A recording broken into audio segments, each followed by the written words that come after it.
Feeling sick but nervous about sitting in a crowded waiting room? A California hospital chain is now bringing the doctors to you with the help of technology. These stories and breaking news as it happens on Eyewitness News at 6. So many people flocking to hospitals and medical buildings. One large Southern California hospital chain is launching a new way to get to see more patients without cramming waiting rooms. Circle of Health reporter Denise Tedor tells us how you can get seen for free. Dignity Health hospitals from Northridge to San Bernardino are dealing with an onslaught of worried patients concerned they have COVID-19. So there's a lot of anxiety in our community. Divisional Chief Medical Officer Dr.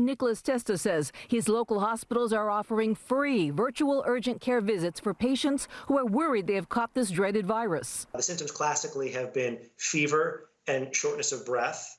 And a lot of other symptoms associated with much like a common cold. We can't confirm it without a lab test, but right now we're only doing the lab tests in the most seriously sick patients who meet certain criteria. While they can't test, healthcare professionals can tell you whether you need to seek medical care or stay put at home. The demand for help is growing since people are still getting the flu and more now are dealing with seasonal allergies. Even though there are all these other diagnoses out there, the management for all of them, as long as your symptoms are controllable, is to stay at home and self-isolate. To use the service, people can visit the Dignity Health Virtual Care Anywhere website or download Virtual Care Anywhere from the Apple App Store or Google Play. But if you don't have a smartphone or any other way to do that, you can call them and providers will waive their usual $35 fee. If you're calling in or accessing it strictly for concerns around COVID-19, like symptoms, we actually have a code, COVID-19, which gets you one free visit. The wait times vary from a few minutes to an hour. People would much rather wait at home